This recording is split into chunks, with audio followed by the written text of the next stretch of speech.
చెల్లెలిద్దరూ సడన్గా ఎదురు పెట్టారేంటి? నా పిచ్చి పెళ్ళానికేమో చెల్లెలంటే ప్రాణం. అలాగని ఇప్పుడు భార్గవికి అక్కలను ఒప్పుకుంటే తను హారిక కాదన్న విషయం బయటపెట్టాల్సి వస్తుంది. ఆ నిజం బయటపెడితే ఈ ముసలిది బకెట్ దండేస్తుంది. ఇప్పుడేం చేయబోతోంది? చెల్లా, పెంచుకుంటున్న తల్లా? నేను మీ అక్కని కాదు. నా పేరు హారిక. నేను నమ్మను. నువ్వెందుకు అబద్ధం చెప్తున్నావు? ఒకవేళ మన హారిక నిజంగానే తనకు అక్కేమో? ఈ ప్రపంచంలో మనిషిని పోలిన మనుషులు 7 ఉంటారని అంటారు కదా, ఆ ఉద్దేశంతో అన్నా. నన్ను నా భార్యను రక్షించడానికి తను మా కూతురుగా ఉంటుంది, అంతే తప్ప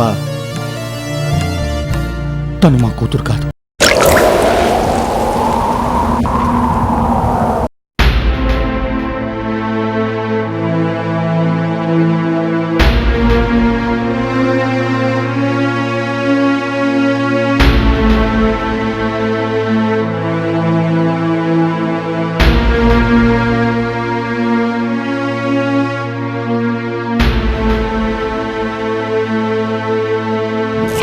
నేను మీ అక్కని కాదు.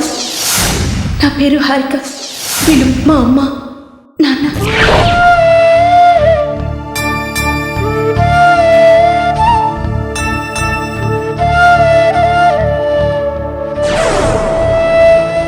భార్గవి, ఏంటమ్మా, ఏమైంది?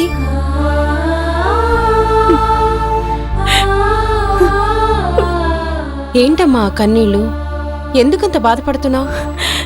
ఏం చెప్పనాయా, నేనెవరిని కలుసుకోవాలని ఇన్నాళ్లుగా ఎదురు చూశాను. వాళ్ళని కలుసుకొని కూడా ఆప్యాయంగా దగ్గరికి తీసుకోలేని పరిస్థితి. ఇంతకంటే దురదృష్టం ఇంకేముంటుంది? అసలేం జరిగిందమ్మా? ఎవరికంటా పడకూడదనే కదా ఇలా అజ్ఞాతంలో బతుకుతున్నావు. మరిప్పుడు ఎవరిని కలుసుకోవాలనుకున్నావు? ఎందుకింత బాధపడుతున్నావు? అంత విధి విచిత్రమయ్యా. మనం ఎవరి కంటైతే పడకూడదనుకుంటామో మన జీవితంలో అడుగడుగునా వాళ్ళని తారసపడేలా చేస్తుంటాడా భగవంతుడు. మనం ఎవరినైతే కలుసుకోవాలనుకుంటామో వాళ్ళు ఎదురుపడ్డా పలకరించుకోలేని పరిస్థితులు కల్పిస్తాడు అదే భగవంతుడు. నాకు కొంచెం కడుపులో నొప్పిగా ఉందని హాస్పిటల్కి వెళ్ళానాయ్యా. అక్కడ నా అక్క కనిపించింది. తన కోసం ఎన్ని రోజులుగా ఎదురు చూస్తున్నానో తెలుసా? ఈ లోకంలో నా బాధలన్నీ పంచుకోగలిగిన ఒకే ఒక్క ఆత్మీయురాలు మా అక్క.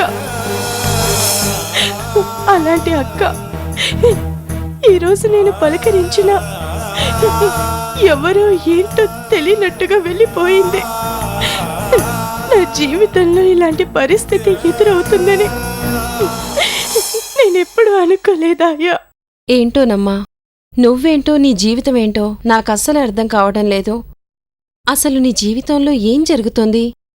ఎందుకింతలా నీలో నువ్వే కుమిలిపోతున్నావు? కనీసం నీ బాధని ఎవరితోనైనా పంచుకుంటే నీ మనసులో బాధ కొంచెమైనా తగ్గుతుంది కదమ్మా. నీ సమస్య ఏంటో నాతో చెప్పమ్మా. చెప్పలేనాయా. మనసులోని బాధని ఎదుటి మనిషితో చెప్పుకుంటే సగం అవుతుందంటారు, కానీ ఆ భగవంతుడు నాకు అవకాశం కూడా ఇవ్వలేదు.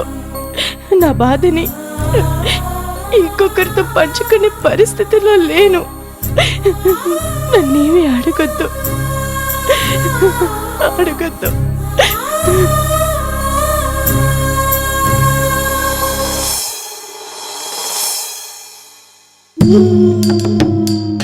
వండర్ఫుల్ సుందరం, ఆలస్యమైన అదిరిపోయే న్యూస్ తీసుకొచ్చావు.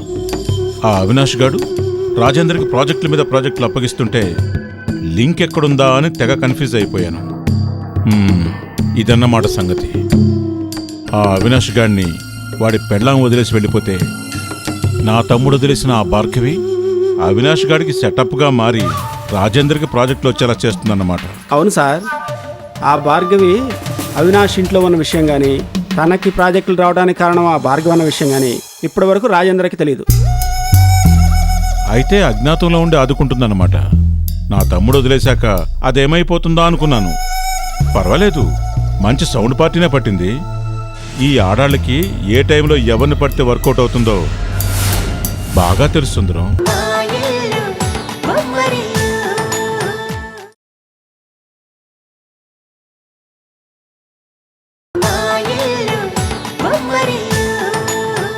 లేదు. అయితే అజ్ఞాతంలో ఉండి ఆదుకుంటుందన్నమాట. నా తమ్ముడు వదిలేశాక అదేమైపోతుందా అనుకున్నాను. పర్వాలేదు, మంచి సౌండ్ పార్టీనే పట్టింది. ఈ ఆడాళ్ళకి ఏ టైంలో ఎవరిని పడితే వర్కౌట్ అవుతుందో బాగా తెలుసు సుందరం. ఈ ఆడాళ్ళు తలుచుకుంటే ఏమైనా చేయగలరు. ఎందుకు సార్ అనవసరంగా ఆలోచిస్తారు? ఈ విషయం వెంటనే రాజేంద్రకి చేరవేస్తే ఆయనే చూసుకుంటారు. ఏంటి చూసుకునేది? నిజం బయటపడితే ఆ రాజేంద్రకి అవినాష్కి మధ్య కొత్త రిలేషన్ డెవలప్ అవుతుంది. ఇప్పటి వరకు 1-6 ప్రాజెక్టులు ఇస్తున్న అవినాష్ రాజేంద్రని వాడి బిజినెస్ పార్ట్నర్ చేసుకున్నా చేసుకోవచ్చు. అప్పుడు మనం మునిగిపోతాం. ఈ పరిస్థితిని ఉపయోగించుకొని ఇటు అవినాష్ని అటు రాజేంద్రని మానసికంగా దెబ్బ కొట్టాలి సుందరం. అలా దెబ్బ కొట్టడానికి నాకు ఫ్లాష్ లాంటి ఐడియా వచ్చింది సుందరం. ఏంటి సార్? అవినాష్ భార్య భర్తని బిడ్డని వదిలేసి అమెరికా వెళ్ళిపోయింది. ఎందుకు? అవినాష్ గాడు భార్గవితో లింకు పెట్టుకోవడం వల్ల. అప్పటి వరకు బయట మాత్రమే కలిసే భార్గవి అవినాష్లు అవినాష్ పెళ్ళాం వెళ్ళిపోవడంతో అవినాష్ ఇంట్లోనే మకాం పెట్టింది. కానీ వాళ్ళ ఏకాంతానికి అవినాష్ బిడ్డ అడ్డం రావడం భార్గవికి ఇష్టం లేదు. పైగా నా బిడ్డకు నువ్వు తండ్రివి కావాలి, కానీ నీ బిడ్డకు నేను తల్లి కావడం ఏంటి, దీన్ని ఎక్కడైనా వదిలేయండి అని అవినాష్ని వేధించింది. ఆ అవినాష్ భార్గవి మాటలు వినలేదు. దాంతో భార్గవి కోపం వచ్చి బిడ్డని చంపేసి అడ్డం తొలగించుకుంది.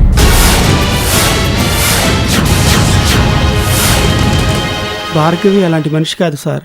పాపం ఆ పిల్లని తన సొంత కూతురులాగా చూసుకుంటుంది. నీ బొంద, అది మంచిదని నీకు నాకు తెలుసు, కానీ పోలీసు వాళ్ళకి తెలియదు కదా. అవినాష్ కూతుర్ని మనమే చంపి ఇప్పుడు నేను అల్లిని కట్టు కదని పోలీసు వాళ్ళకి మనమే చెప్తాం. అప్పుడు కూతురు చచ్చినందుకు అవినాష్ మెంటల్గా అప్సెట్ అవుతాడు. భార్గవి జైలుకెళ్తుంది. ఇదంతా చూసి రాజేంద్రకి మతిపోతుంది. ఒకే దెబ్బకి ఎన్ని పిట్టలు పడ్డాయో చూడు. ఆహా ఆహాహా, మీరు సామాన్యులు కాదు. ఎంత గొప్ప ఐడియా వేశారు. పొగడ్తల తర్వాత ఐడియాని వెంటనే ఆచరణలో పెట్టాలి. ఎలా? ఏదో ఒకటి చేయాలి.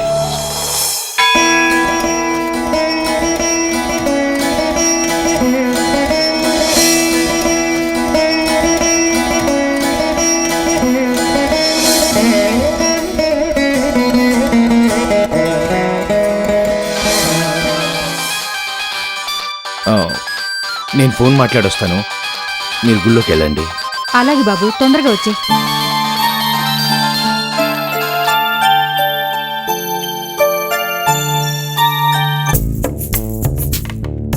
చెప్పు మాయా, ఒక గుడ్ న్యూస్ చెప్పడానికి నేనే నీకు ఫోన్ చేద్దాం అనుకున్నాను. ఇంతలో నువ్వే ఫోన్ చేసావు. ఏంటి మంచి హుషారుగా ఉన్నట్టున్నావు?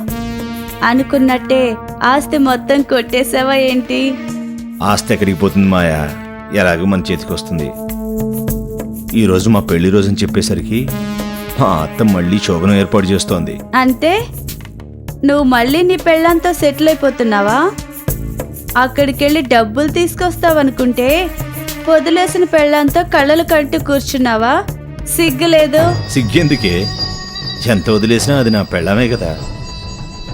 అయినా ఆస్తి ఈజీగా మన చేతికి రావాలంటే ముందు అడ్డంగా ఉన్న నా పెళ్ళాన్ని మచ్చిక చేసుకోవాలి. దానికోసం ఈ ప్లాన్ అంతా. నీ ప్లాన్ సంగతి సరే, ఇంతకీ నీ పెళ్ళాన్ని నీ దగ్గరికి రానిస్తుందా? అసలు నువ్వంటేనే అసహ్యం కదా. నిన్ను దగ్గరికి రానివ్వకపోతే ఏం చేస్తావు? దగ్గరికి రానివ్వకపోతే డబ్బులు అడుగుతాను. ఏంటి షాక్ అయ్యావా? సాధారణంగా మగాడు ఆడదాని సుఖం కోసం డబ్బులు ఇస్తాడు, కానీ మనదంతా వెరైటీ. అది నన్ను కాదన్న ప్రతిసారి డబ్బులు అడుగుతాను. లేకపోతే అది ఒరిజినల్ కూతురు కాదన్న విషయం ఆ ముసలి తల్లికి చెప్పేస్తాను కదా, అప్పుడు చచ్చినట్టు ఒప్పుకుంటుంది.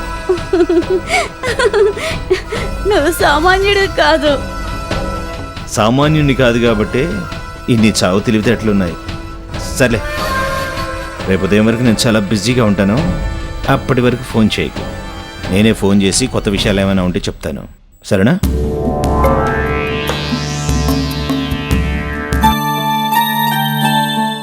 ఏంటమ్మా అల్లుడు గారు ఇంకా రాలేదు? ఆయన వస్తారులేమ్మా, ముందు నువ్వు పూజ జరిపించు.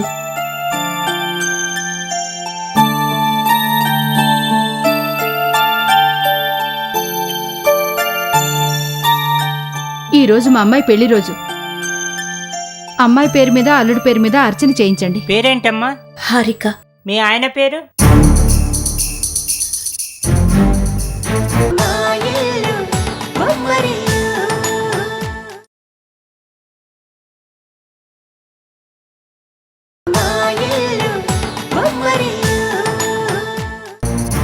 చెప్పు.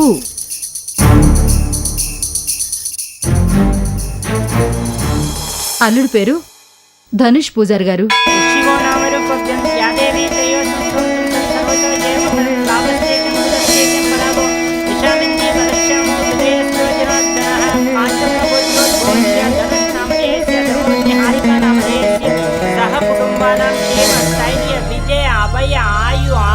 నీకెందుకు ఎంత పంతం? పేరు చెప్తే నీ సొమ్మేం పోతుంది? ఈ దేవత సమక్షంలోనైనా నీ మొండితనాన్ని వదిలి.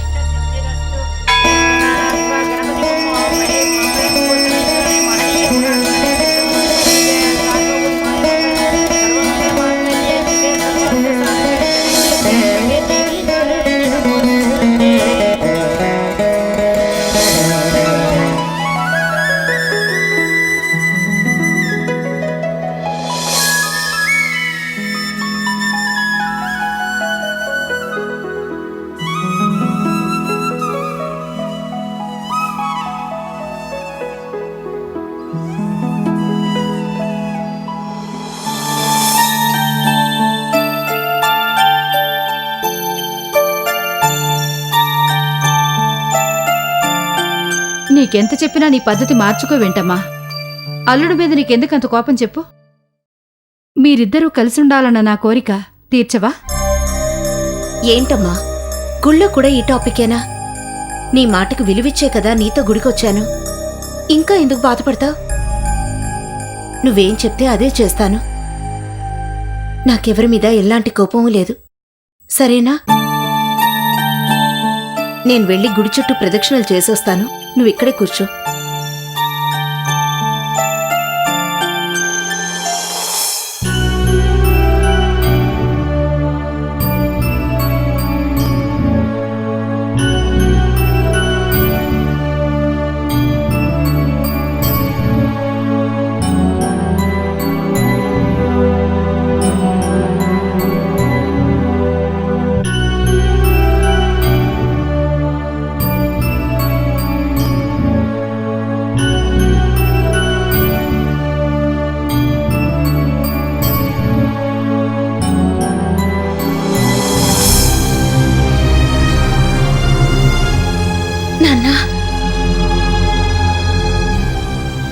నాన్నా, భార్గవికి ఎలా ఉంది? బానే ఉందమ్మా. ఏదో అజీర్తి వల్ల కడుపు నొప్పి అంతే. మందులిచ్చాను, తగ్గిపోతుందమ్మా. కానీ నన్ను అక్క అని పిలిచినా నేను పట్టించుకోకుండా వెళ్ళిపోయినందుకు చాలా బాధపడి ఉంటుందన్నా.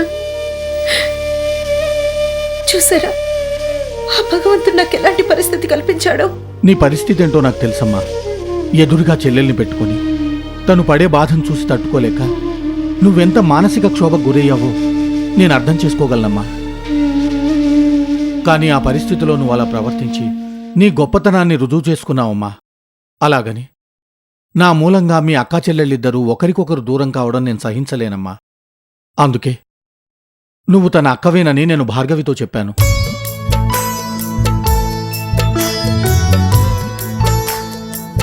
నువ్వలా ప్రవర్తించడానికి గల కారణమేమిటో కూడా వివరించాను. తన వివరాలన్నీ తీసుకున్నాను. నువ్వెప్పుడు కావాలనుకుంటే అప్పుడు నీ చెల్లెల్ని కలుసుకోవచ్చమ్మా. చాలా థ్యాంక్స్ నాన్న. ఈ బాధ నుంచి కాస్తంత ఉపశమనం కలిగించే వార్త చెప్పారు. కానీ ఇప్పుడు నేను ఇంకో సమస్యలో చిక్కుకున్నాను. దీని నుంచి ఎలా బయటపడాలో చెప్పండి.